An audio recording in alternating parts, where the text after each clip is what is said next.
welcome back to the YouTube channel. Welcome back to another live stream. And welcome to the 500 subscriber Q&A celebration. Obviously, we hit 500 subscribers nearly 2 weeks ago, I think. Nearly 2 weeks ago. But I didn't have any time to do the stream. So this is the first time that I've had time to do the stream. And yeah, I didn't have anything to upload today. So I set this up in advance. I didn't think we were going to sign anyone today either. So here we are. And big up to the regulars as always. Big up to Jonathan and Josiah, especially in the chat. Get the Bellaboo out. Yeah. Part of me regrets having that video up still now, but like, oh no, it's funny. It is funny.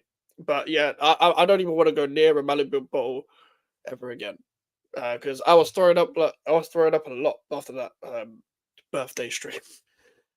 Big up to Josiah as always as well.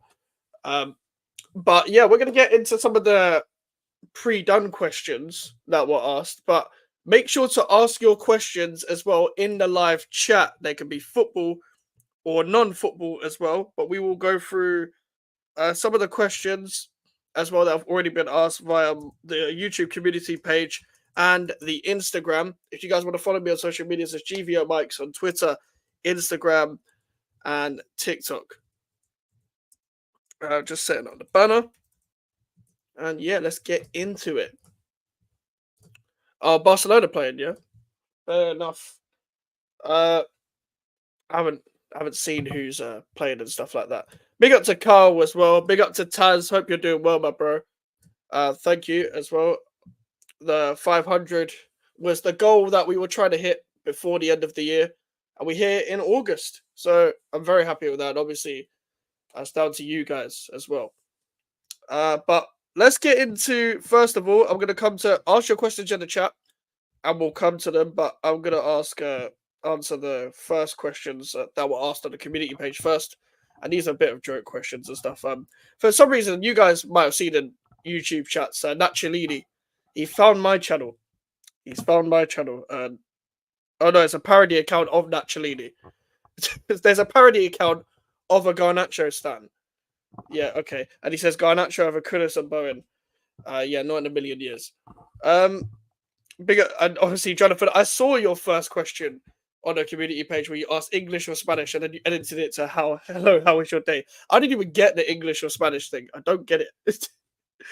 I didn't even get what that's all about. But I'm gonna go to the first question, and just I saw your question in the second time I asked for questions in the community page.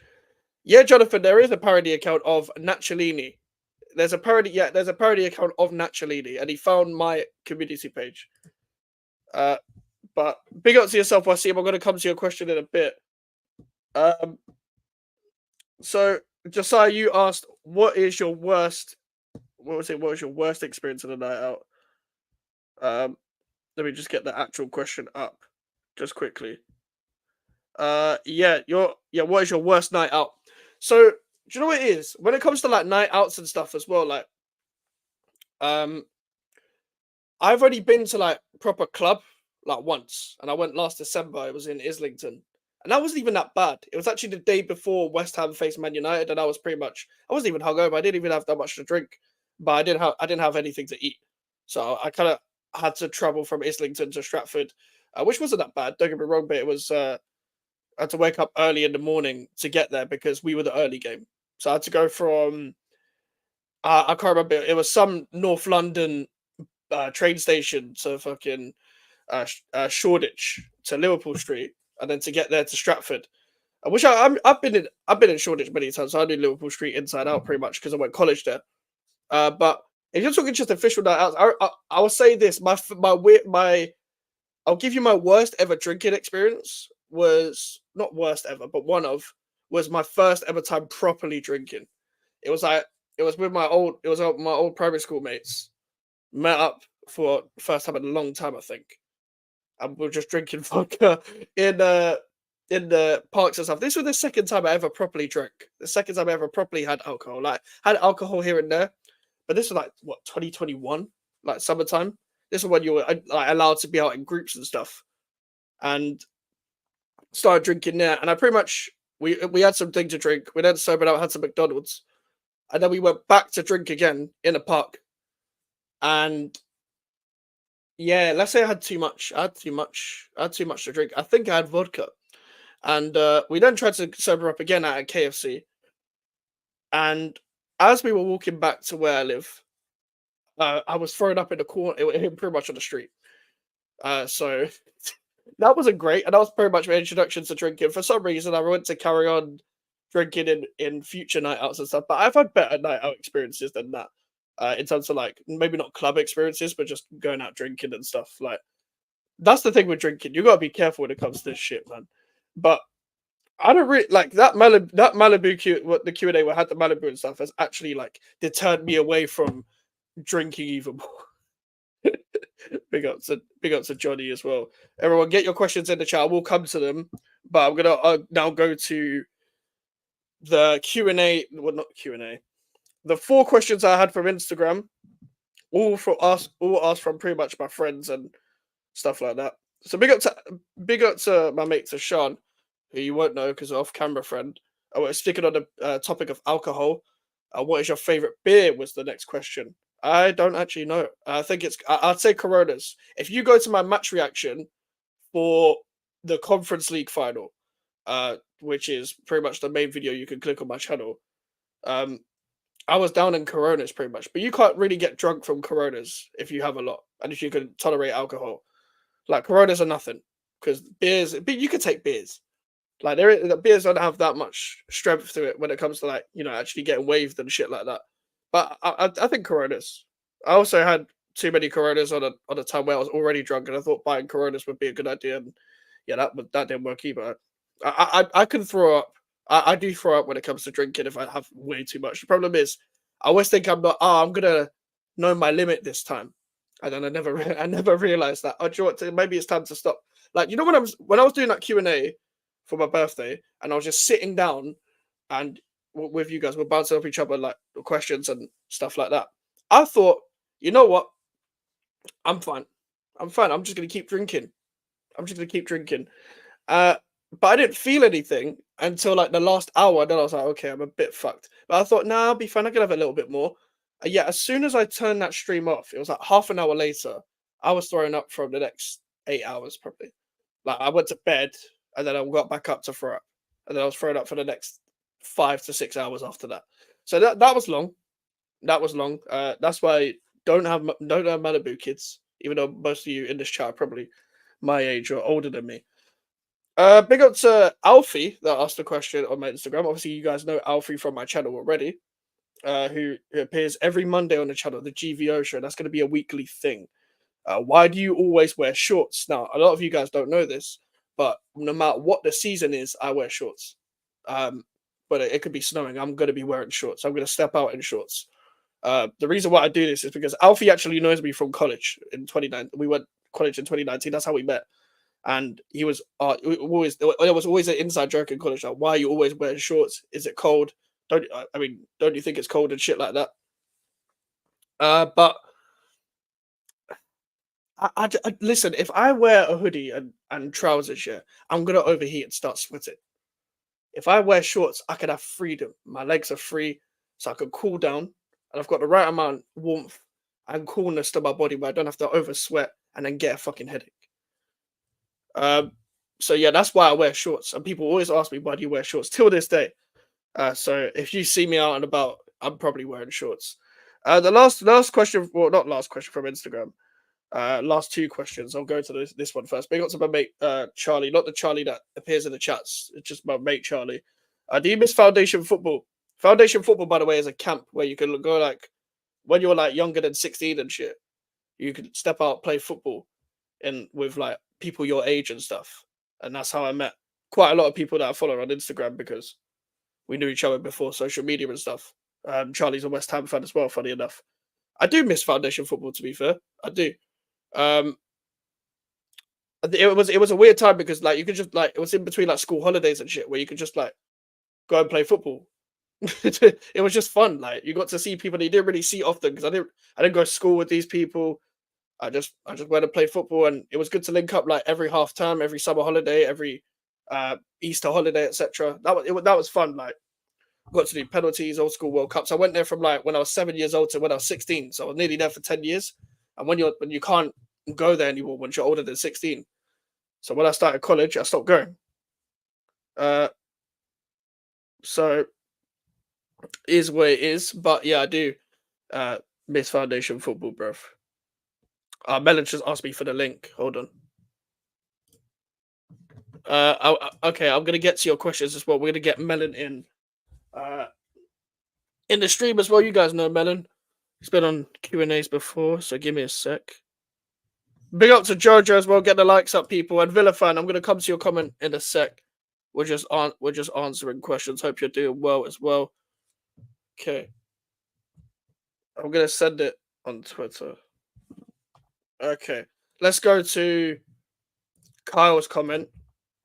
Are you going to the match tomorrow? I am going to the match tomorrow, bro. I'm going to the match tomorrow. I'm going to see the Bournemouth game. So hopefully we win that. Hopefully, we get to see some new players and shit like that. But yeah, I am going to the match tomorrow. I'm looking forward to seeing if we play like Tadibo and the Fulcrooks and the Somervilles, etc. So that would be interesting as well. I want us to take the cup seriously. I know Millwall got knocked out, so we don't get our dream tie. However, we could pretty much come up against Leyton Orient, who we can make the first East London derby since like the 80s. That's the tie I want. It's just easy for me to send this link on Twitter. Let me just connect my headphones. Thank you, by the way, Villa fan. Thank you very much. Now it's the road to 1K. So if you're not subscribed, make sure to subscribe and make sure to like the video. 4 of you already liked the video before the stream started, so I appreciate you. I appreciate you for that a lot. Let me just check the audio stuff. Okay, headphones on. And let's go to the last question. Give me a sec. We're going to bring Melon in. Big up, Melon. Big up, big up, big up. Big up, bro. Congratulations, first and foremost. I appreciate big it, milestone. Man. Yeah, man. It's the milestone I was trying to hit at the end of the year. We're here in August. That's how. Yeah, man. That's how You've done a Joey. Yeah. Joey's done even more of a man. Joey's gonna overtake me. Well, I think he probably has. He probably has already. Yeah, probably. Joey's had a big rise. But last question of Instagram. Big up Hanno. You'll probably see me on the channel soon. Another Chelsea fan. I know. At this point, doing YouTube, I know too many Chelsea fans. Why West Ham, and how long have you been a West Ham fan? I'm a West Ham fan because of my parents. Both of my parents are West Ham fans. I grew up in Chapel Heath. That's where we used to train and stuff. But there are also too many fans of other clubs here. I saw a Millwall fan at Chapel Heath, and I was very that can't run, bro. I was doing. It was the day where when the voting stuff happened the other month. I saw a Millwall fan coming out, and I was like, hold on, you're not meant to be here. You're not meant to see Millwall fans anywhere outside of Bermondsey.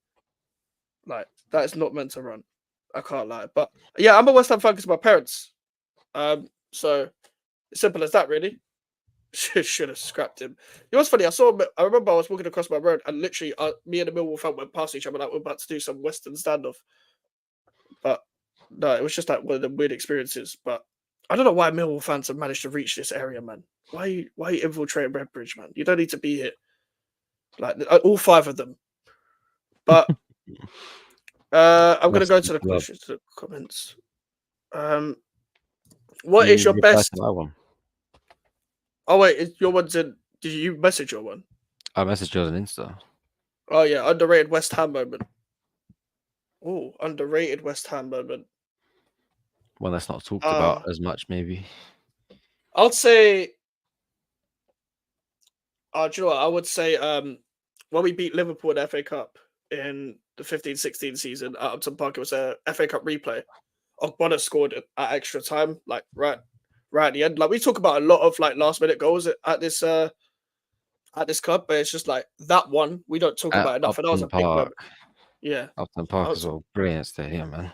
Yeah, I didn't get to go to that game, unfortunately, but I went to pretty much all the league games, and that was a great season to be at the league games for. Obviously, seeing Pyatt take free kicks and shit, seeing players just ball out and stuff like that. That is probably the most underrated one, I'd say.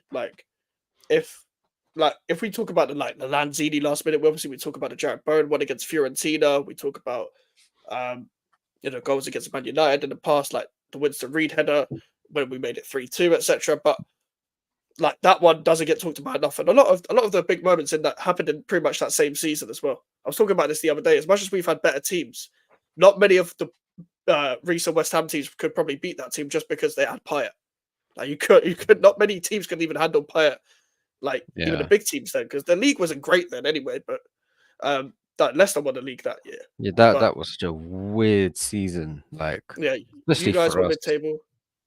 Nah, it felt like it was like way worse than mid-table. Like it was Yeah, shit for like yeah. Tottenham was 10 second or as well. 15 weeks, and then it was just vibes for the rest of it. Because like we Oh didn't care. man, We had Mourinho, who was like, yeah, this is the end of Mourinho. This is he's yeah. done out. Big ups to Yeah, big up 300. 300 every time. What is your best slash worst football experience? Best uh, Conference League final by far. Probably the best day ever. Honestly, I couldn't believe it. I was just in shock when the winner went in. Like, I didn't even celebrate the winner because I was so shocked. Like, I was just in like, I Yeah, can't believe it's yeah. happening. Like, I did, and like, my mum was celebrating. I was just standing there. I was like, okay, end the game quick. We need to end this game. Then I can celebrate. And I just fell on the floor just when we won. I was just like, get the Coronas in. Let's and let's just celebrate all night. And then we went to That was the an unreal moment. yeah, man. I was watching Like that final, man. Was it uh Bowen last, like, yeah. well, not last minute, but very close to it. Yeah, 89th minute pretty much, I think it was. So and then we had that long the most long added time ever. Like Yeah, we didn't need that much added time, man. Like I think the ref went on for too long as well. There wasn't that many delays. We didn't even waste time. We just defended. Uh but yeah, that's probably the best one. The worst one, uh that whole Bilic second season, Pellegrini second season as well. Like that 1920 season.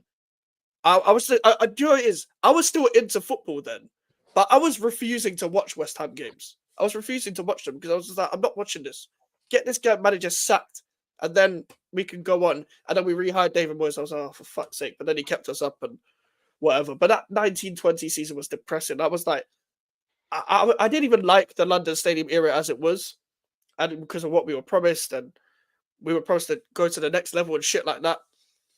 But that was what made it more shit was the fact we were just doing so bad, and the owners were going off false promises, and we had Felipe Anderson stinking it out, and Yarmolenko stinking it out, and then popping up with the odd goal. We had Carlos Sanchez playing football for my club. He was earning money at my club. He deserves to get punched in the face for all that shit he put me through. Um, wasn't there a Jadon Sancho? sorry, Wasn't there a? Well, nah, I'm getting that Jaden Sancho. mixed up. No, not Jaden Sancho. Sancho, bro. I'm lost, bro. Jaden Sancho. What the No, fuck? it's not a Sancho. What are you on about? I swear there was some Donny that went from United to West Ham for like one season randomly on loan. But Lingard. Yeah, yeah, yeah, yeah. That wasn't that season though. That was the What season season was that? after. That 2021, was the right? lock. Yeah, Yeah, that was lockdown. That was yeah. lockdown. That was a good season. That was a great season. But that relegation battle when we had Pellegrini and Moyes the first time, I was like, oh fuck's sake. That 3-3 to Brighton. If the West Ham fans in the chat would remember that 3-3 to Brighton where we fucking bottled that one. And like we actually needed lockdown to survive because we didn't have lockdown, we would have gone down. I think. Um, like even though Norwich were there, Watford were there, like Watford would have been probably all right, and we would have gone down. And even Villa were there, but we were so bad until lockdown. It was terrible. Um, but next one, big up, Mike. Who do you see leaving? Uh, I think no one, but I think probably Cornet and hopefully Zuma. Zuma's doing another medical. We'll see if he passes this one. But he failed. Cornet, yeah, he failed the first one. I think Where'd he go? it was like some Dubai club, and now he's going to a Oh Saudi club. man. Oh, well, So he's upgraded then. yeah, yeah, yeah. He's just Well, in a fair. Middle East trying to get. He's pretty much having a holiday, just finding a club. Like he's just chilling out. I He's kind of went to rate. Dubai for a week. Yeah, he pretty much like we actually thought he was going to go before we got to Debo, but we actually got to Debo 2 weeks ago. So we've got 5 centre backs technically on the books, but I only really see him and Cornet leaving if we're going to push Only for people 5. to leave. Yeah, yeah, we've got 5 centre backs, Damn, but man. that wasn't the plan. That wasn't the plan at all. Obviously, again, Didn't we're linked come. with a move away as well.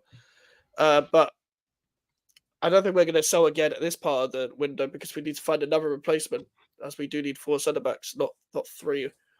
But that's really it. We've left it too late for outgoings. Danny Ings doesn't want to leave because of the wage he's on, unfortunately, because Moyes decided to get him in January and stuff. But How much is he on? actually, like 125k for For Danny Danny Ings, or Ings? something ridiculous like that. Correct me in the chat, guys, if you guys know the number, but I think that's it. I think he's on something ridiculous because we had to convince it because we had to get him mid-season, and that's when Villa got Duran to replace him, which was funny enough. Funny how everything pans out. Actually, let's go back to a previous question. What's your worst/best football experience? What, mine? Yeah, your best and your It's worst. gonna be as a Chelsea fan. I mean, there's so many good and there's so many bad, but the bad isn't really that terrible. I feel like Mm. maybe Thiago Silva leaving. That's a more recent one. What? That was the That's it. worst one. No, well, no, that's one of the weirder ones where it's like because he's such a fucking legendary footballer. Like Yeah, I hear he's, that. for me, top 5 centre backs of all time. Like he's an Yeah, fair. unreal footballer. He's 38 In years our old. era, definitely as well. In our era, he's definitely top 5. Yeah. I mean, the worst moment, there hasn't really been many. Like maybe when I first started watching football, like 2003, 4, not 3, 4, 7, 8. Mm.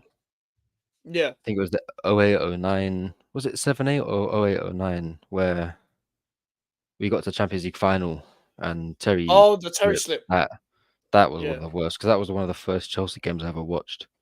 300 put that in the chat as well. You Yeah. said Terry slip as well. That was one of the first Chelsea games I ever watched, you know. Mm. So, peak. That's what it. Well, it's not as bad. My introduction was us getting relegated. So Oh, my dear. 10-11 season under Avram Grant. Fuck that guy. Uh, I think to be fair, yours was under Avram Grant. That Terry slip, I'm pretty sure. But I he might was the have been. manager of both It's way our too clubs. far back, bro. The best Yeah, moment after he that, was the there next before. final we reached, 2012 Yeah, Munich.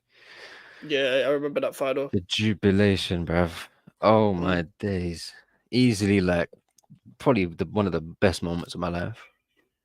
Me. Oh yeah, you've got to be Champions League Yeah. pinnacle, man. First time we thought it was going to be the last. Somehow, a front three of fucking Werner, Mountain Havertz, habits. and Mount somehow got us Champions League. That's the worst front three to win a Champions League. I That's think the so, yeah. worst front three to win a champion. That's because you guys had a sick defense and a sick midfield, but Yeah, that one of front the three best was. defenses in like 20 years in Champions League. Mendy was on form as well. Mendy was on. Yeah, I remember saying this as soon as you guys beat Atletico Madrid. I was like, yeah, fuck it, they're winning the yeah, Champions League. that Like, was a because I turning saw you point. beat Real, I saw you beating City. I was like, oh, what a disgrace. Um, Big up to Jonathan. Did you go to private school? I think I, Mr. I, I think Jonathan. I think I accidentally revealed the school I went to on my birthday Q&A. And that definitely wasn't a private school. No, it was a shithole. Yeah, I've Uh, worked there. yeah. Yeah, Uh, I got to head out, bro. Enjoy the rest of your stream, yeah. no, big up, bro. Big up, bro. Big up, Big up, bro. bro. Big Free up. free mics every time. Fuck's sake. I don't even know what that free mic stuff is all about. Give me a second. We can turn my headphones off. Okay, let's get to the rest of your question. But yeah, I didn't. Yeah, my school was shit. Uh, Fucking went to school in Ilford. Well, Gants Hill, / Ilford, which is like Gants Hill's like in between Seven Kings and Ilford. I didn't actually realize how big Gants Hill was until I was speaking to one of my friends who's from there. But yeah, the school I went to was shit. Definitely wasn't a private school. Uh, I don't know whether I could get into details on how bad it was, but I didn't enjoy it. But yeah, it definitely wasn't a private school. Uh, looks like we're getting closer to Goethe Reader. I mean, that would be a great signing. That would be a great signing. Obviously, we've talked about this before on stream. Like, you guys need that type of player. I think with the whole right back situation, Matty Cash is injured as well. That's probably spurred it on into that deal getting closer as well. Big up to everyone, by the way. I forgot to say this. Big up to everyone that was on the Never a Foul stream yesterday. That watched me on Never a Foul. Big up to Cass and the whole Never a Foul crew for allowing me to be on there as well. Yeah, so I saw Jonathan, I saw you in there especially. So big up to yourself. I went to Ori away. It was snowing 1-1. Oh, fucking hell, fair enough. Like that's a game I'd like to. I wouldn't be able to get tickets for that because every West Ham fan would love to get tickets for that kind of away day, as it's one of the more local away days. But yeah, I would love to go to the Orient away. I would love us to get that because that's the game they want. I think they hate us more than we hate them. But that'll be interesting as well. Big up to John as well. Hope you're doing well. Imagine West Ham versus Chelsea Carabao Cup final. Yeah, good luck to the police if that ever happens. Yeah, I'm never scrapping a Millwall fan, but big up to 300 as well. When is the Malibu making a surprise appearance again? Never. Never. That's the second time Malibu has been mentioned on this stream. Yeah, I don't know what I was thinking. I thought, fuck it, I'll do a celebration Q&A, get on the piss and stuff, and I didn't think that I was gonna, not be able to handle, not even not be able to handle my drink, not be able to go too far. I went too far. But I thought I could finish the boat. I did, but that's also my first time having rum. But that's giving me severe PTSD from that. But the Malibu's never making another appearance again. I'm being 100% real with you. Like, alcohol is fun, but I won't be getting drunk as much nowadays. I think I'm gonna wait a while. But I would like to. I would like to still go on a night out. I haven't gone to many night outs. Again, last time I went on a proper night out was December. I need to go on more night outs. Not need to, but I want to. Do more that type of stuff. I'm gonna come to everyone's comments. So keep putting your comments in. We're gonna answer everything. 16, 17, 17, 18, 19, 20, and the 22, 23 seasons were torture. Oh, for sure. Obviously 16, 17 season, that was, especially that transfer window, was hell. Got Gokhan Torre, Faguli, Zaza, Kaleri, Edmilson Fernandez was meh. He was all right. It wasn't shit, but his agent was talking about, pursuing a move like a year later or like 6 months later. Masuaku was a good player on the wing, but never got to play on the wing. He only played at wing back and left back. At wing back, he was all right, but left back, he was shit. He couldn't defend. And then we got Jose Font and Robert Snodgrass in January. Oh, God. I know people like Snodgrass because of his character as a football player. We literally lost Dimitri Payet, and then we got Snodgrass in that transfer window, and I was like, oh, what a disgrace. The bad experience was everyone thought we would get liquidated when Roma got sanctioned. That was a weird time. That was actually a good, entertaining football season in the Prem. And it was just weird just to see that kind of situation happen. Obviously, the whole Ukraine-Russia war spurred that. And it was just like all the chants were happening about Chelsea and stuff. It was very funny, though. It was very funny from my perspective. No offense to all the Chelsea fans in the chat. 08-09 was the Barcelona blatant robbery. Ah, yeah, I remember that. Well, I say I remember that. I was very young, but Barcelona got away with murder against Arsenal and Chelsea, man. But that I don't know how Barcelona got away with some of that shit, but I'm pretty sure they got exposed for paying refs off. But I'm not. Is that available to watch somewhere? What, the Malibu Q&A? If that's me asking the Q&A while I was drinking a lot, that's on my channel. That's the birthday Q&A. If you go on the lives on my channel and you look at the birthday Q&A, that's where you can watch me pissed up. It is 2 hours long. What's it? Yeah, that was a mad robbery.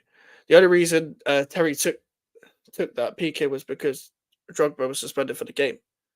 Oh, the penalty kick was because Drogba was suspended for the game. Funny how in 2012 it was vice versa. We won.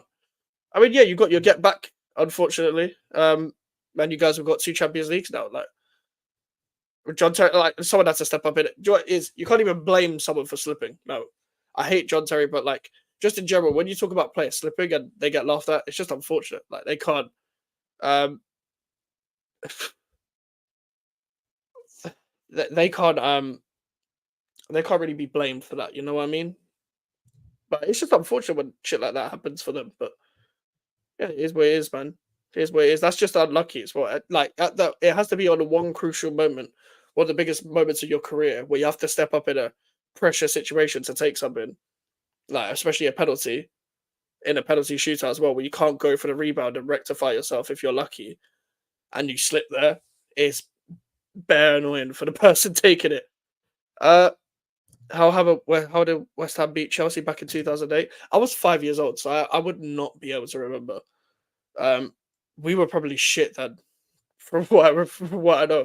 Well, we probably had Pardew. Was it Pardew then? Wasn't Zola? Zola came in 2009. I'm pretty sure Zola was there. It might have been Zola actually. I don't know whether Zola was there for a season or two. But we weren't great then. We was in a bad financial situation for a couple of years, so I'm assuming it's because of that as well. We had no, it wasn't even Pardew actually. It might have been Kirbishley. Might have been Kirbishley. I forget that Kirbishley was after Pardew. The reason why I get that confused is because West Ham and Charlton pretty much swapped managers.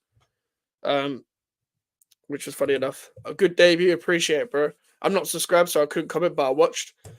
Yeah, I appreciate that, man. I don't know if I'm gonna be on there again. We'll see if they invite me. But I enjoyed that, man. That was my first time doing a stream with the Liverpool fan and the Arsenal fan. Obviously, I already know Jimmy and Jerry. Big up to them too. If it wasn't for them, we wouldn't be on 500 subscribers so far. Same with Lewis and Flawless as well. Big up to them. They boosted this channel, and we wouldn't be interacting with so many content creators. But yeah, big up to all the people that I just mentioned because they got us here pretty much. Malibu has a lot of sugar, so it makes the hangover 10 times worse. Oh yeah, for sure, bro. I wasn't working. The reason why I had to drink the next day, had to drink because I wasn't working the next day. So I was like, cool, whatever. The hangover was hell. It was hell. And I did a video the next day. I did a transfer video because I was on my grind of at least uploading and streaming every day. So it was like, fuck it. But yeah, never again. I couldn't even finish the bottle. I had to pour the rest of the bottle in the sink. Because I don't know if people I know would have wanted the rest of that. But I was also drinking out of the bottle. I thought I wasn't even gassed to be 21 or anything. I'm pretty sure I was just drinking for vibes. I was drinking because I thought it would be a sick stream. And don't get me wrong, I was actually enjoying the stream. It's just as soon as I turned off, I felt my head just go heavy like this and this and this after that. Getting waved is fun. Getting drunk is not fun. If you don't drink alcohol, I'm not going to recommend you to drink alcohol. You're not missing out on anything. You're not. Don't put into the peer pressure. If you can handle your drink, you can handle your drink. I can handle my drink to an extent. I'm not a heavyweight. I'm not a lightweight. I'm mid. I'm mid. I am. I don't know what football player you could compare me to when it comes to alcohol, but I am mid at best, bro. Yeah, as I said, if you want to watch that Q&A, it's one of my most viewed. Not one of my most. It's my longest stream I've done. I think it's the longest stream I've ever done. 2 hours and something. Obviously, Melon was on that stream as well. And that was fun, man. We were just chatting bare shit. Make sure to get your questions in the chat as well. Just because you asked a question already doesn't mean you can't ask more. But we're going to keep this going for as long as possible. We're just going to have fun. We're just going to vibe. It can be football and non-football as well. Make sure to ask as many questions as possible. Bro, Mudrik ain't mid. Mudrik is shite. I actually like the 21-22 season. Which one was that? Yeah, that was the when fans came back. That's when I started YouTube actually. So we've been doing this for 3 years. Fucking hell. But yeah, that season was fun. Especially from a West Ham perspective. We did fall off in the last 6 months as well. From the January to May, we barely won a game, but because of our form that we had already in the first half of the season, it was all right. We beat Liverpool and Chelsea at home that season. I really wish we got a win against Arsenal in that season. We beat Tottenham at home that season. Came 7th. We beat Man United. Well, no, we didn't beat Man United. We actually had 2 really bad games against Manchester United in that season as well. 2 last minute goals. Lingard scored against us, and Ryan Fredericks fucked up for Cavani. I'm pretty sure it was Cavani or Rashford to score at the end against us. in the Old Trafford game, Ryan Fredericks being the bozo that he is. We had a very few frustrating games. Well, not very few. A lot of frustrating games in the second half of that season for us. And that's when I started YouTube. That's when I was starting to get my feet into YouTube and stuff. Like I was doing vlogs, and then I started what's it called? And then I started doing match reactions after that because I thought, yeah, vlogging is long, by the way. Vlogging is actually such a weird experience to have, especially when I was then. I had a lot of social anxiety then, so I was like, I don't know how I'm gonna start doing this stuff all on camera, vlogging myself with impending people looking at me. If you go watch my old vlogs, they are really, really shit. I'm barely talking to them. They're like 5 minutes long. I even had a comment about that in one of my vlogs. I was just like, whatever.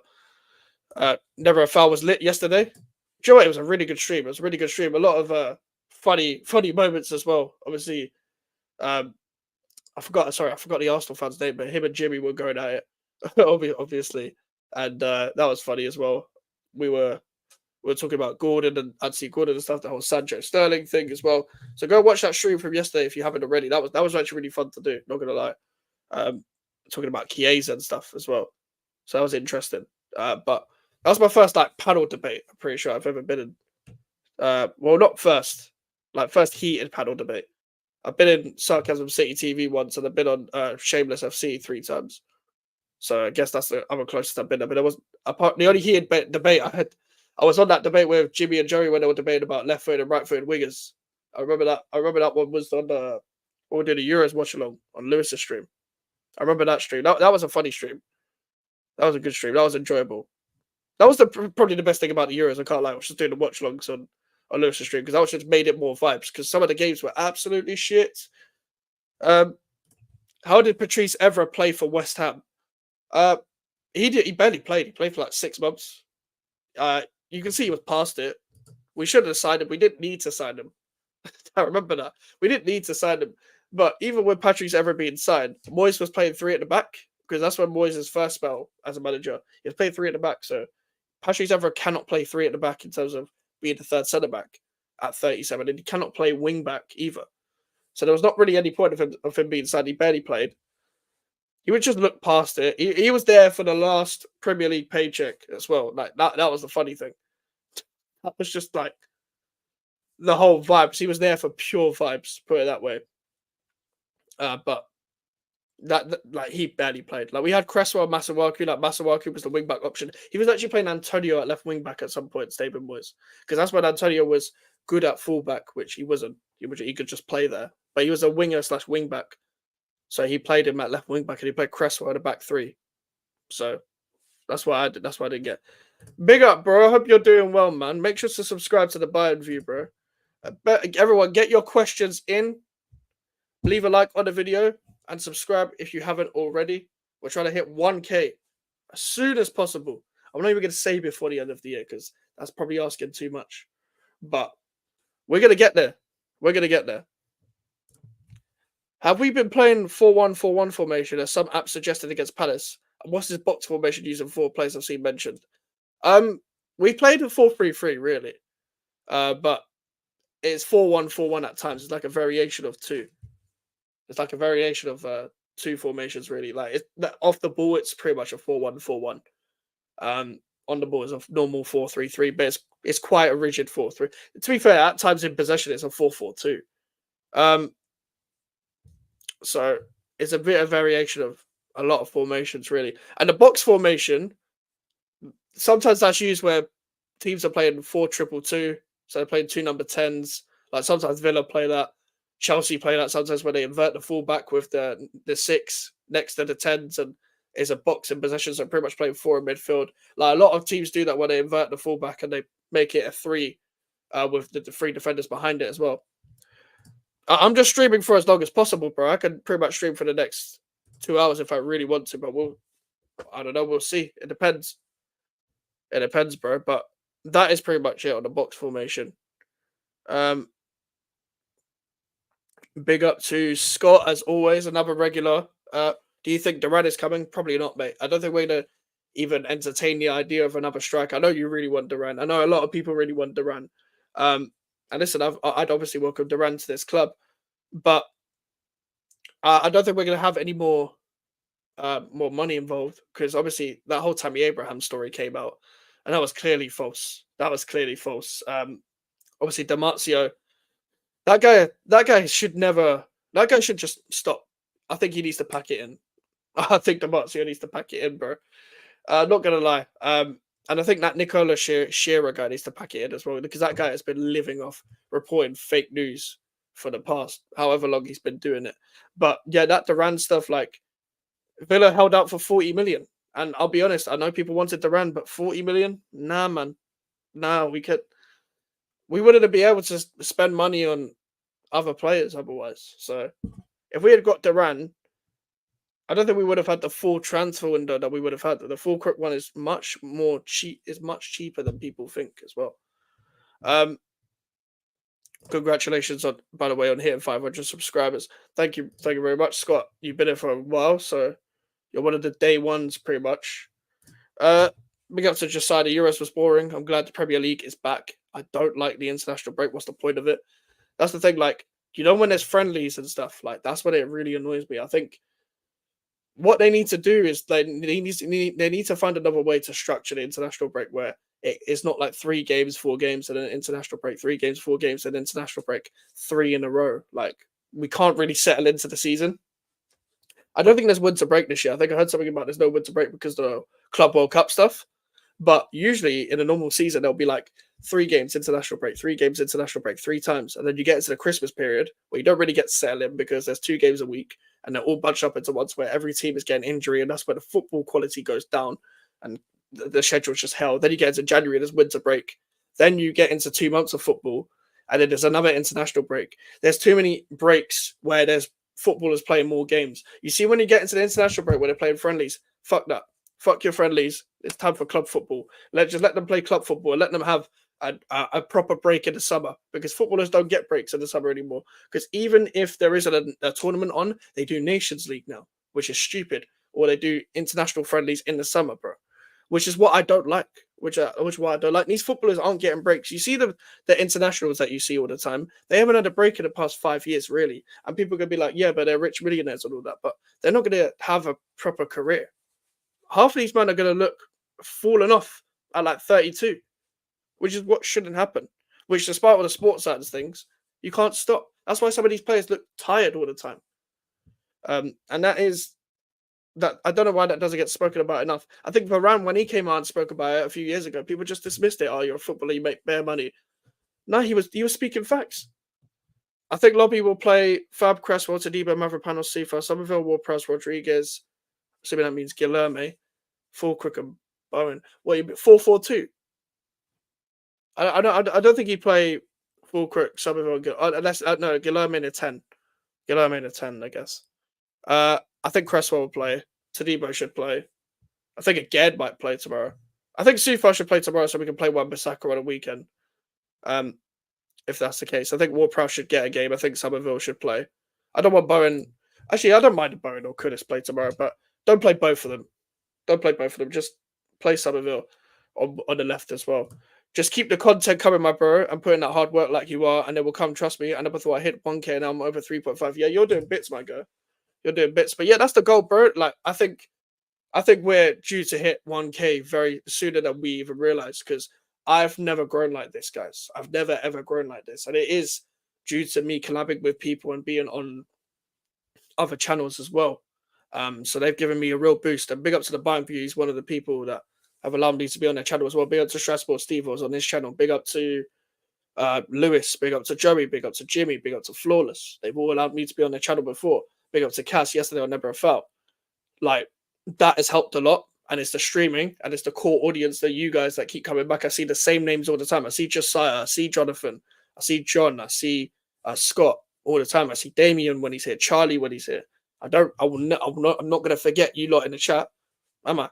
I see Warrior in here sometimes. I see 300 in here. Like, big up to all of you.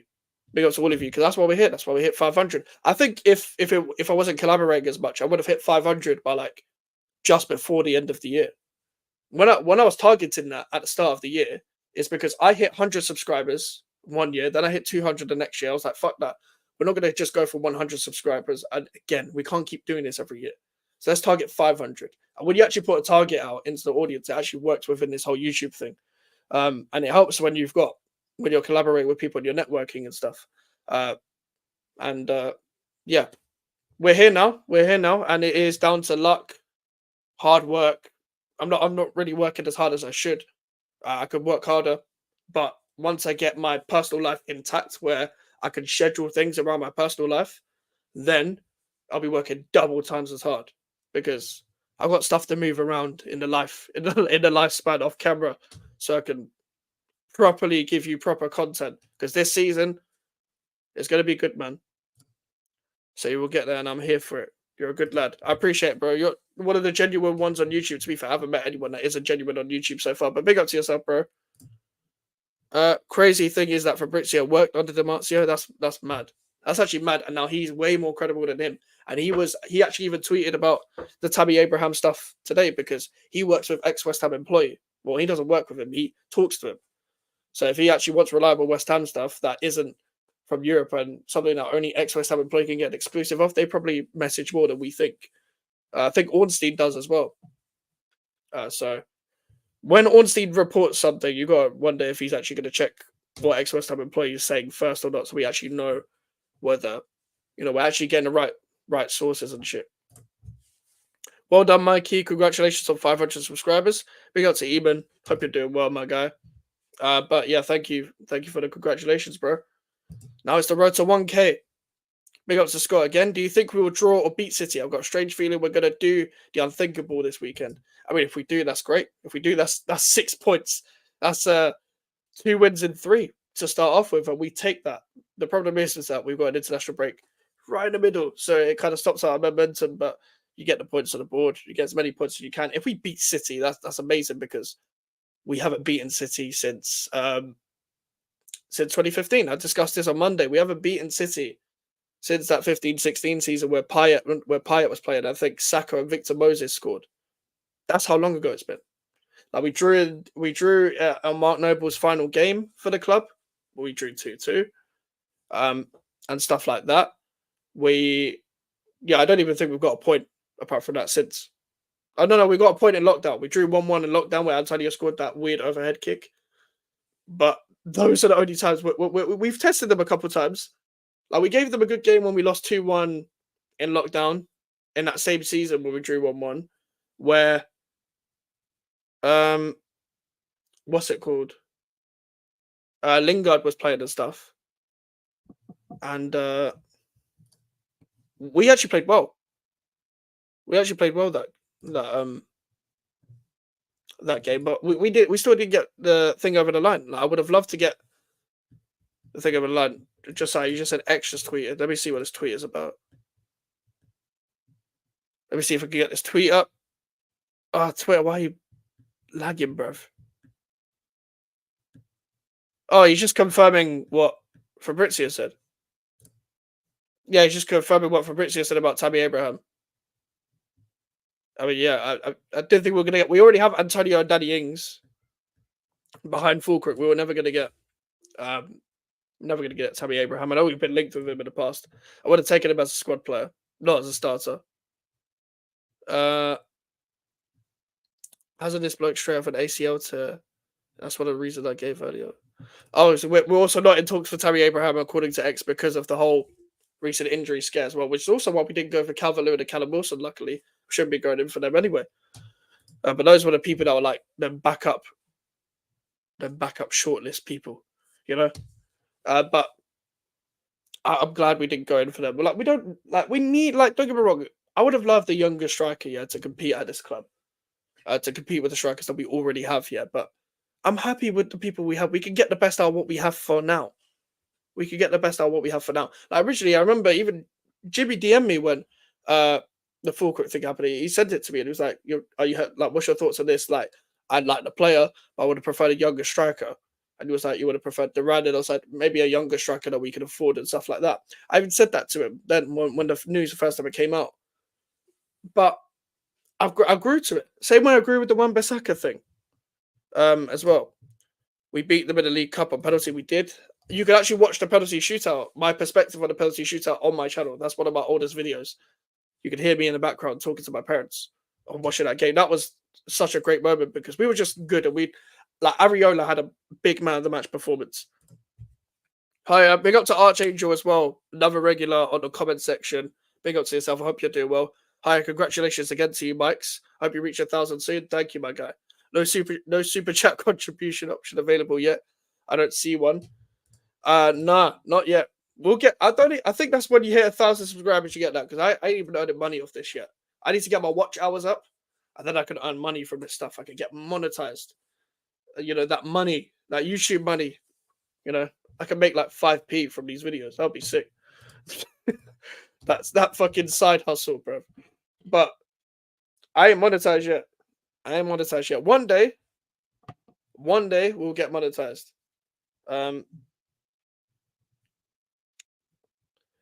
Big up to Josiah as well. Will we need a new goalkeeper? I think in the future we're gonna get a new goalkeeper.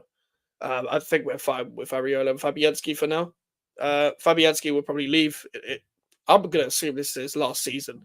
I'm not sure he wants to do another season of just being a backup. I know he's 40, but he could probably go back to Poland or something and just, I don't know, play for Liga Warsaw or some shit.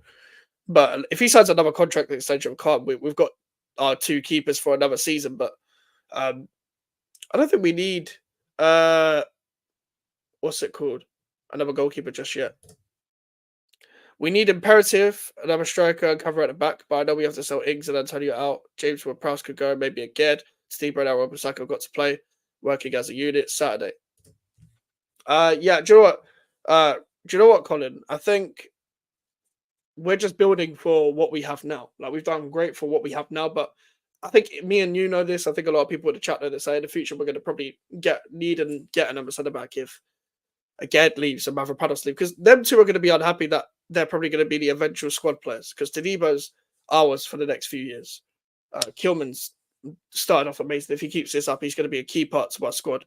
Obviously, we're going to be signing more players. And the thing is, what's great about this as well, that we've worked the funds well. So we can still have a good window next year. It won't be as big as this, but we will be selling players because we'll think this guy's not good enough and this guy's not good enough. But I wouldn't expect us to do anything for the rest of this window apart from Carlos Soler, maybe. Apart from Soler, I don't expect anyone to join. I said anything after Wan-Bissaka is a bonus for me. I think we've done very well this window. I think we're getting a bit greedy if we're asking for much. Pardon me, if we're asking for much more. But listen, like, surprise me. How do YouTube watch hours work? I think you've got, like, in a certain period of time, you've got to have a certain amount of total watch hours for as long as people watch you for. So, for example, let's say this stream could be like an hour or so. And for as long as people watch that full hour, will be an hour added to the watch time. The thing is, it's a lot of hours that I've got to get to. It's going to be a while to like make proper money from this thing. Because I'm quite far away from, all of that. I don't have a massive audience. I have a great core audience. I have a massive audience where I could get monetized tomorrow. So you got to do like bare streams for that to really get that. You can't really do that via uploads, because uploads will mainly be like 20-minute videos and stuff. That ain't going to get you watch hours. It's the 2-hour live streams and stuff. But yeah, it's going to take a while before we get to that. It's going to take a big while before we get to that. Make sure to carry on with your questions in the comments. Football, non-football, ask anything you want. It's a 500 subscriber Q&A. We're celebrating a milestone that we hit 2 weeks ago. And the next milestone is 500 subscribers. And that will probably be when the next Q&A happens. 72 hours left of the window. And what do you rate this window out of 10? I said 9 previously when we signed Wan-Bissaka, so I'm going to say 9. I think I said 9 when we signed like Fulkrug and shit. I think when we signed Tadibo and Wan-Bissaka, I was like, yeah, well, I'll give it a 9. I think 10 is a stretch. But we've done so well, like, this window. And there was a period of time where we were panicking, where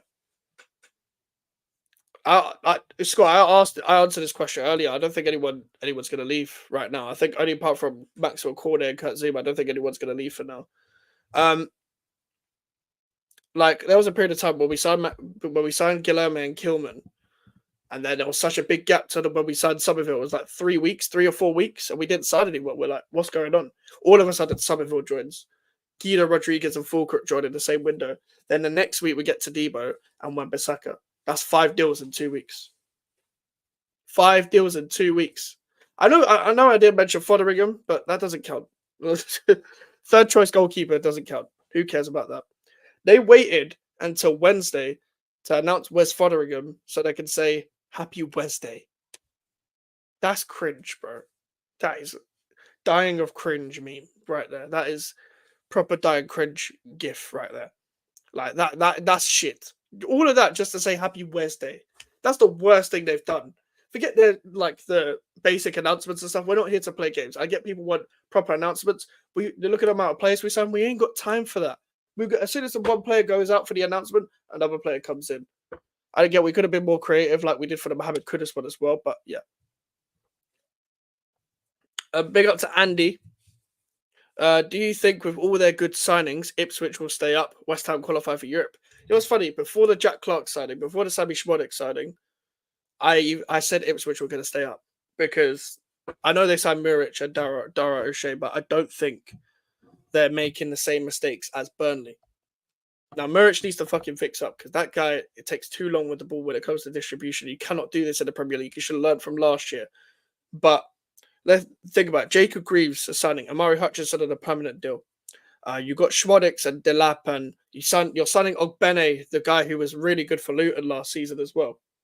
You've got Leif Davis already, who has a tough test in the Premier League with Man City and Liverpool, but will do good in games and will properly shine. And well, actually, it's probably one of England's better left backs because we're starving for left backs in this country. Like if Rico Henry was fully fit, I'd be putting him there. I think Tyreek Mitchell is probably the best one because I don't think Luke Shaw and Ben Chilwell are that good, to be honest. I think Luke Shaw is very overrated, and Ben Chilwell is shit, and he can't play unless there's a 3 in the back. But I think with the players that they have already, obviously, I don't rate the Ben Johnson and Calvin Phillips signings. But other than that, I think they made great signings anyway. And I think they've made smart business to go and stay up. Don't get me wrong, I know Ben Johnson got an assist the other day.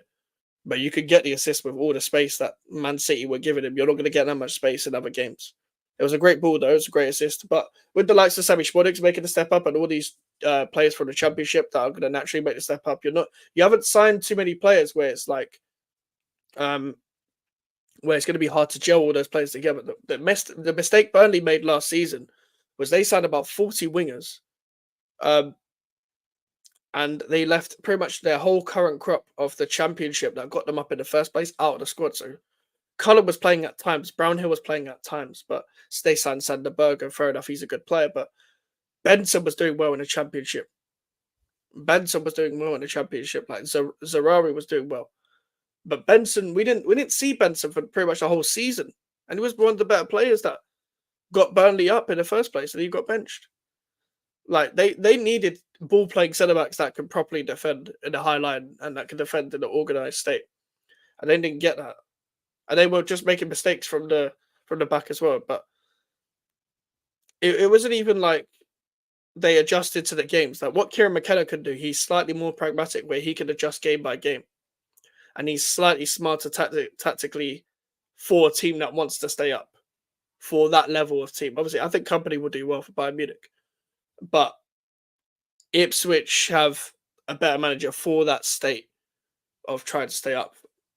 And I think the likes of Wes Burns will step up and do well. I think, you never know, someone like a Connor Chaplin could step up and do well. Sam Morsey will step up and do well. Leif Davis. I like the signing of Jacob Greaves a lot. As people might have known, I wanted him at West Ham. I wanted Jaden Philogene at West Ham. I wanted us to go raid Hull City, but we didn't. However, I'm happy with what we got. But yeah, I think Ipswich will stay up. I think Ipswich will surprise people. I know they've got 0 points right now, but they face Liverpool and Man City. I don't know what people expect. No one expected them to win against Liverpool and Manchester City. I didn't even see, what if, and all of that. So, Ben White can return now. Gareth Southgate is gone. He can.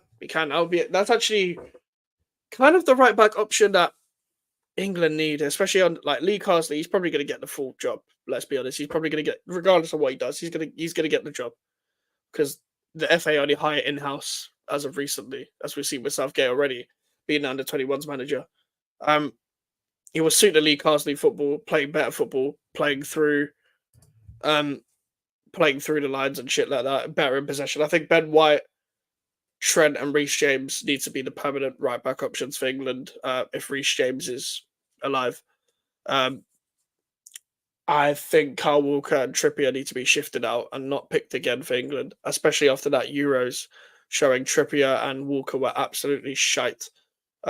So Ben White needs to come back. Ben White needs to actually get a chance at England. Trent needs to be playing and stuff like that. Hopefully we'll see the Wharton shine at this level and the Gordon shine. I think Lee Carsley. If Lee Carsley will prove himself by proving he's a good enough character to deal with the press, in terms of not the press on the pitch, the press in the media, and to think fuck the big characters and do what De La Fuente did. Fuck the big characters. I'm going to play who I want to play.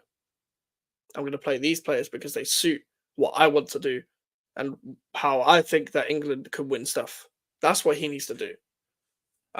We'll see an international break. I'm not really interested in the international break, but long term for England is actually not the worst appointment when you really think about it. But that's all on paper and stuff. We'll see how it actually pans out, and we'll see if he's our De La Fuente as the Spanish have.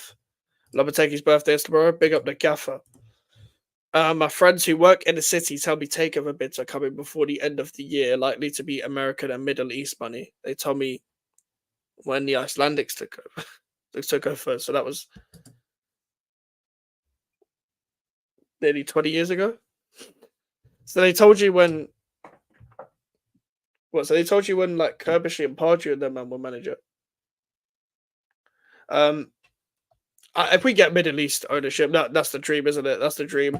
I know people are going to be talking about off the pitch stuff as well, but I think people will find every owner is a billionaire. And how do you guys actually think billionaires get their money? Do you guys think that they're just making it by being hardworking and stuff like that? No, they're being scummy to get their money because that's what most people have done to get there.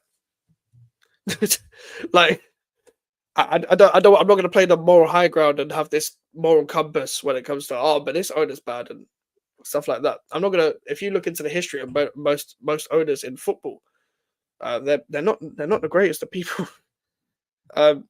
Get me the richest dickhead that you can find that actually wants to be ambitious and get him at West Ham United. So I care about football. All the off the pitch stuff is very it's very political. Would you do a West Ham show, West Ham fans? Well, similar to like how Lewis gets people in for the panel and stuff. I think I've thought about this before. I thought about could I do this format with West Ham fans? I don't know I don't really have the following on Twitter yet to really like get people on and stuff. I don't know whether I don't really know many people that would like to jump on camera as well. That are West Ham fans that would like to have their opinions and stuff like that as well. If we could do that one day, I might do that one day because that format seems to work. Lewis has been doing it for years with that format, and it's great. And you'll probably listen with West Ham fans as well. You'll get a lot of heated debates. If I was to go on Twitter and get a few of the people that are on Twitter like to join on, I know that there's going to be a lot of contrasting opinions as well, and we can pretty much do that. And to be honest, that would probably be the big boost to the channel. That would probably be the boost if we could actually work that out. So I'm actually going to see if I can do that because I've been considering trying that for a couple months now, where we get people on the panel and stuff, and we'll see because no West Ham channel is doing that. I don't think no West Ham channel is doing that format. And I tweeted about standing out as a West Ham fan like that. It's very hard to do in this content creator space because a lot of the shows on like nowadays on content creator space like are big six shows. So not just talking about the big six show, is like a lot of channels are doing like shows with just people from the big six clubs. So it's very hard to stand out as a West Ham fan because it's going to be rare where content creators want specifically a West Ham fan to come on and have their opinion. Obviously it's a bit different. Never FL do it.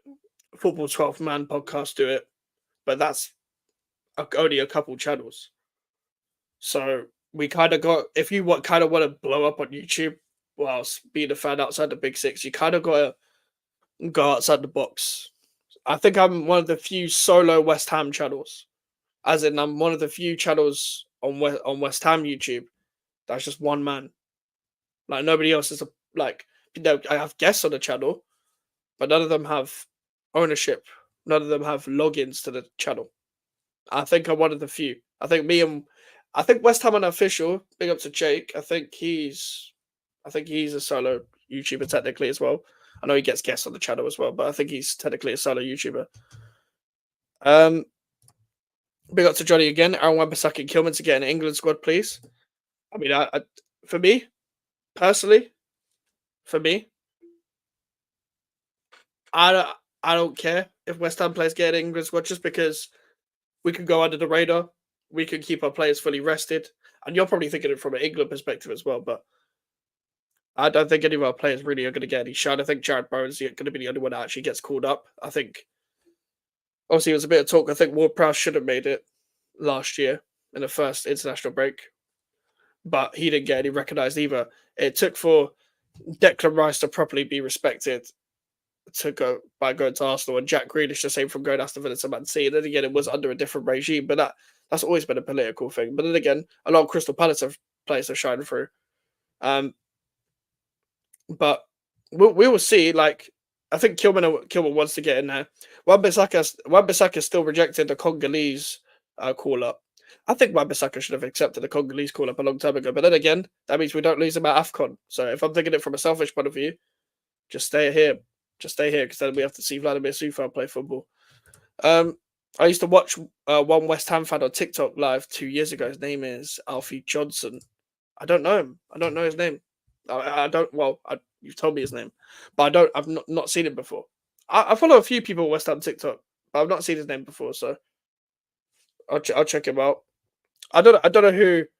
I don't know whether he'd want to come on the channel or anything, but obviously I know big West Ham content creators won't have time for that. And Joe, I would like to get other West Ham fans on the channel to just have contrasting opinions and stuff as well. I've actually not ever had. Funny enough, I've never had a West Ham fan on this channel. We've had Chelsea fans, we've had Arsenal fans, Man United, Man City, Newcastle. We've not had a West Ham fan on this channel, which is what it is. Is what it is. I think we could get a couple collabs in the future though. I think we can. I'll see if I can set that up one day, but we'll see. The timing's got to be right, and it's got to be natural as well. I'm not going to force any collabs. Just to let you know what I've got coming up. You don't follow him? No, I don't think I follow him. Yeah, I don't think I follow him. I don't know who he is. To be fair. But let you guys know what I've got coming up. I've got the Bournemouth match reaction tomorrow. So when I come back home from the game, you'll see my match reaction. We'll do a stream for that. We've got 2 Man City previews. So we've got one with a guest on Thursday. You'll see who the guest is, maybe even tonight or tomorrow. Like, you'll see it announced on the channel. And then on Friday, we'll do the normal West Ham previews that we always do, because I don't know what else to stream on Friday. I don't know if I'm going to do a deadline day stream because that's long. And I don't think anything's going to happen on deadline day. I think it's going to be a very shit deadline day. We've not had a great deadline day in a very long time, just as neutrals. Just as watching football, watching transfer windows and stuff. We've not had a really, really good deadline day. I can't remember the last good deadline day in years. I know there's a lot of rumors, and this transfer window, if you're just looking at it from a neutral aspect, like only individual teams have done well, and most of them have been outside the big six, like us, Villa, Ipswich, Brighton. They've had good windows. It's not really been like entertaining to be like, oh, this guy's gone here, this guy's gone. I know Chelsea as well. Chelsea have been mega active, but I'm bored of seeing Chelsea in the fucking news, bro. Every day. It's Chelsea are linked to someone, and they're going to get someone else. But it is what it is. I don't want to be famous. Yeah, fair enough. I mean, I'm far from that. I ain't even trying to be famous. I'm just trying to my end goal is to make a living off this. So I can do my own shit. Big up to Colin again. With the amount of money we spent, I expect top 6 Europe. I have a bet. 16 to 1 top 4. We beat Man City 3. What fucking hell? You're positive. I don't. I expect it next year for me, because the only reason why I don't expect it now is just because I think it's going to take a long time for the players to gel. But I don't expect severe underachievement either. And I want to see progression. I want to see the outline of what the future is going to look like. That's what I want to see. I want to see progression on the pitch, and I want to see Souček starting every week. That I don't care if he scored the other day. I'm not trying to see him start every week. I'm trying to see the proper future of West Ham kick in, and I'm trying to see us play a bit better football and a bit more. We need to be more cohesive in attack. I know we won on Saturday, but it's not. It's not like, oh, everything's high up now. Like we still need to be better in attack. He needs to figure out the balance of the attack. Like, because Kudus on the left and Antonio up front ain't working. Like, Kudus is still good, but Kudus is better in the middle. And we know Bowen's going to play on the right because Bowen should be playing on the right. So play them both. And we all know what lineup we really want. But the manager's going to have to figure that out. He's going to have to figure that out, and that's going to be the making or breaking of him, is how he can tactically work out these players. Because I don't think Kudus is going to contribute with that many goals and assists, unfortunately, if he's playing on the left. Just being honest. Bowen will, because it's Bowen. Bowen didn't even play that well on Saturday, but he came up with a goal because you don't want to allow Jared Bowen to get into those positions on the inside right channel, because you know what's going to happen. He's going to score. But get your questions in, people. Even if you asked a question already, feel free to ask a question in the chat. This is Ask Anything.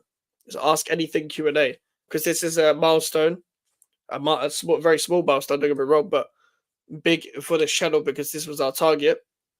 We're doing this Q&A celebration. This is a celebration. I'll keep going, and I'll keep answering your questions as well. I've answered from the community page, and I've answered from the Instagram as well. So, yeah. Big up to everyone as well that has already liked the video and has already subscribed. If you haven't subscribed already, make sure to hit that subscribe button. The next milestone, 600. But we're trying to get to 1K as soon as possible. I think we're going to get there very soon, as I was saying earlier as well. But get your questions in. And we'll go for a bit longer, man. But listen, even for the game tomorrow, like, I want us to go for the cups this year. I don't want us to, just be like, we play our second team and just our second team. And we make it as an excuse, we're focusing on the Premier League and all that stuff. No. Go for the cups. Go for the FA Cup. Go for the Carabao Cup. Try and scam away to Wembley. We need to go far in cups. I want us to actually go for cups, because I don't want to see no more penalty shootout losses to Blackburn. I'm not trying to see any more.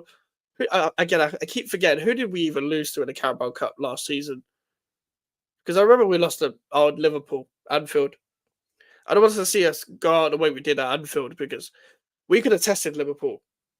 We could have tested Liverpool in that game, but he decided to play a second team where Fornals and Ben Rama were stinking it up again. And we lost like 4-5-1. I turned my TV off. I was like, fuck this game. I ain't watching the rest of this shit. Don't get me wrong, we beat Man United the next week, and we beat Arsenal the week after that, but go for the cups, man. What the hell? Like, that doesn't give you an excuse to throw away a trophy. Who are we to throw away trophies? I think Joey's doing a new show with Mr. Links. Who's Mr. Links? Is that the Arsenal fan? Because I know he wants to get him on his channel. Is that I know he was doing a stream. Oh, the Wubs Link episode 1. Oh yeah, I've just seen that now. So yeah, Joey's going live.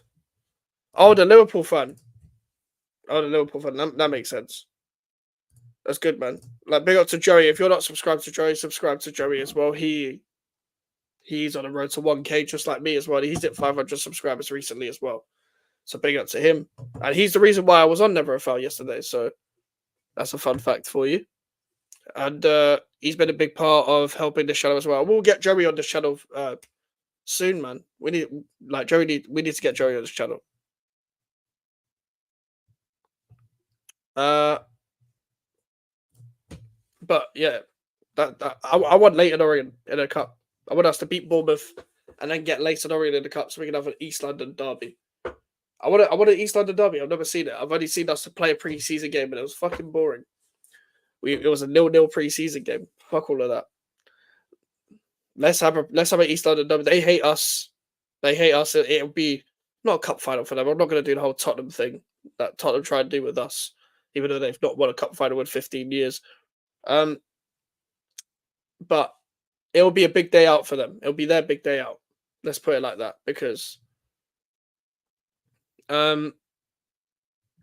they hate us.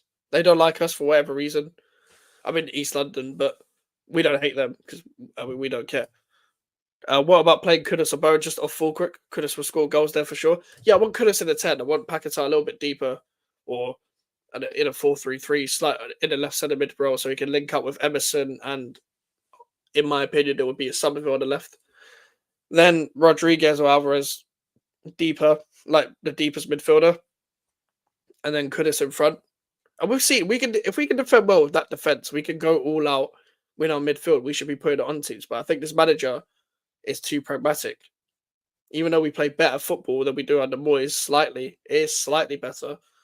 To be honest, I mainly see more Funny enough, I actually see more improvements in a defense with this manager than I did with the previous manager. And we were just meant to play better football with the players we have. I don't like both of our goals were still on transition. Like, I want to see us open up teams. I thought that was the whole point of getting a manager to do something with these players. I'm not going to complain about the way we score goals or anything, but I want to see us find different ways of scoring goals. Because I know these don't get me wrong, these players are good on the counter as well, but these players are good in possession. We just don't have the right coach for it. Like, usually, we'll see if this guy is the right coach. But I'll play Kudus just in behind Fulkirk, like the 10. Because Kudus, you're not going to get the ball off him in the middle. You're not. Unless you'll go right straight in. Well, after Saturday, bro? I think my 8th prediction isn't looking that bad. Big up to RS, bro. Subscribe to RS Talks Football. I was on his channel a couple weeks ago, and we'll definitely do more collabs in the future as well. Big up to RS. Subscribe to him. I ain't back in United to get to top 4 anytime soon, bro. I think that 8th prediction is looking even better. That's gonna. You know what? I'm glad you clipped that up as well, because I think that's gonna age quite well at the end of the season, especially under Eric Ten Heisenberg, as you lot used to call him, bro. That guy is fully gonna fuck up that team, man. Agate can't save you. I'll be real. But nah, I don't know. I had to put my neck out on the line and just go full honesty with that. Fuck's sake.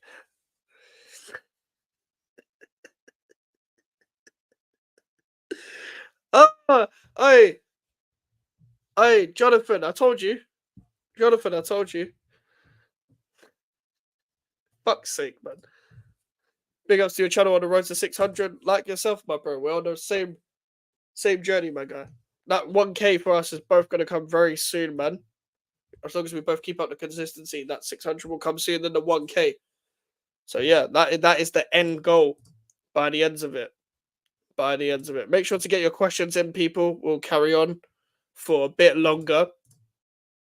Make sure to ask anything that you want, whether it could be football or non-football. Where we just chat a bag of shit on these Q&As. Big up to everyone that has liked the video and has subscribed as well. Exactly, Jonathan. Yeah, exactly, bro. I told you.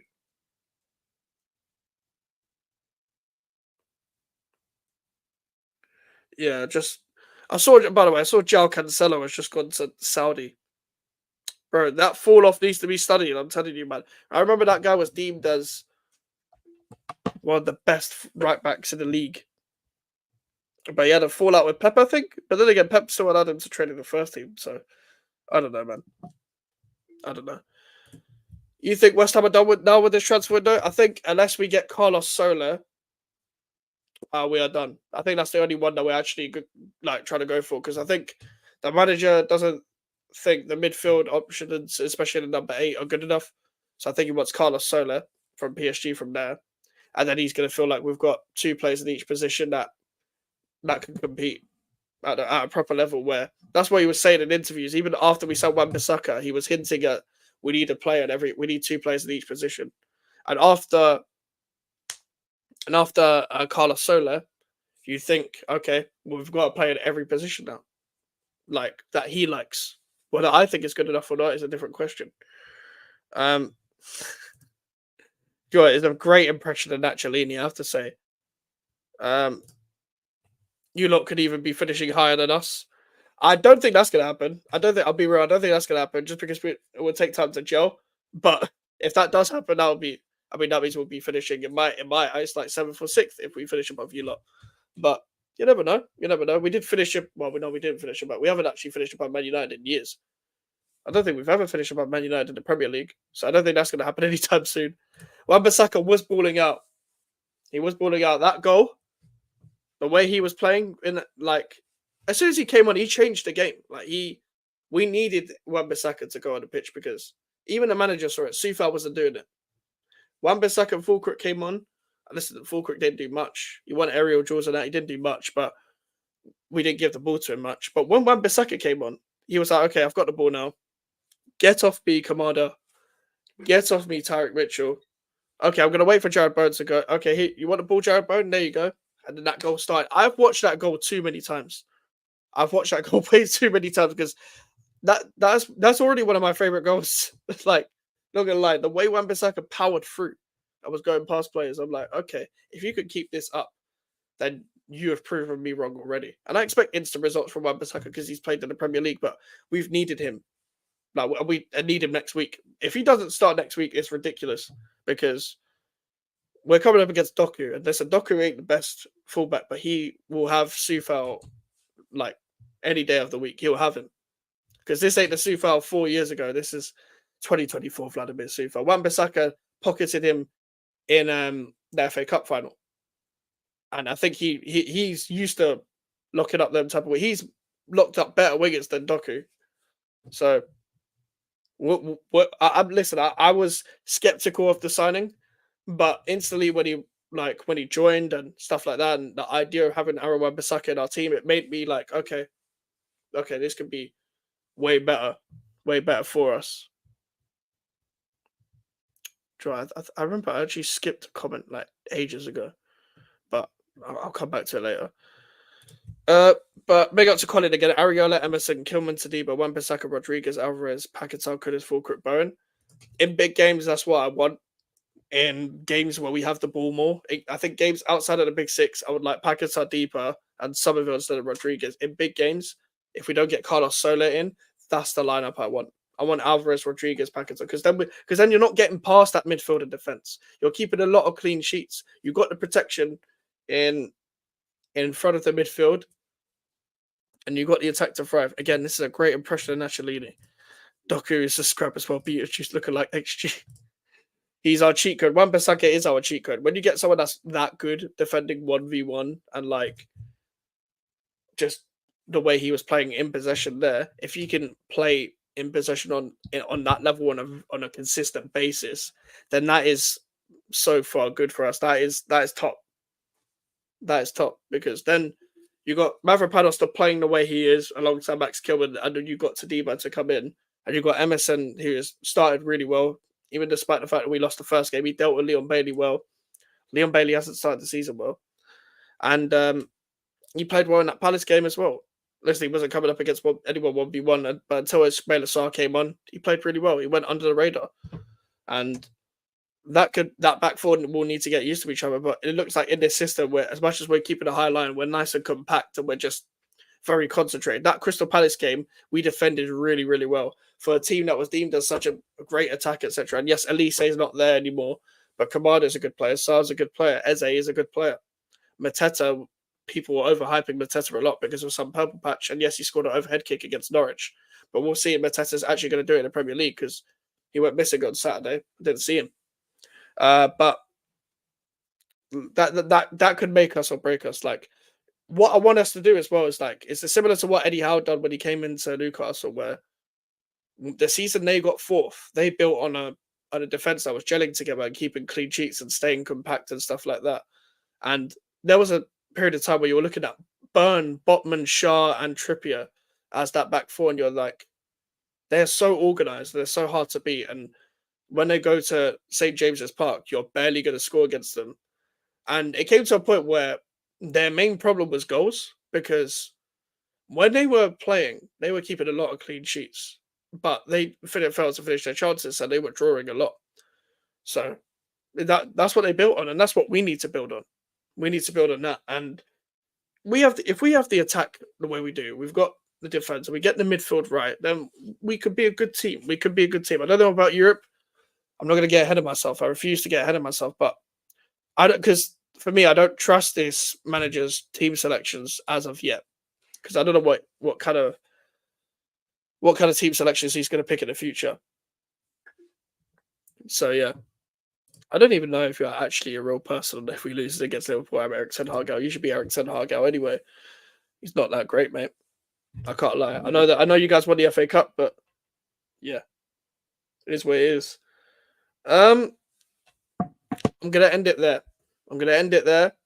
It's been a great Q&A. I want to thank everyone again. We hit 500 subscribers nearly 2 weeks ago, so big up for that. I want to road to 1,000 subscribers. If you haven't subscribed already, make sure hit the subscribe button. 600, 700, 800, 900, then the eventual 1K subscribers. And make sure to like the video. Social medias are in the description if you want to follow me. And email for inquiries. And I'll see you guys later. Goodbye.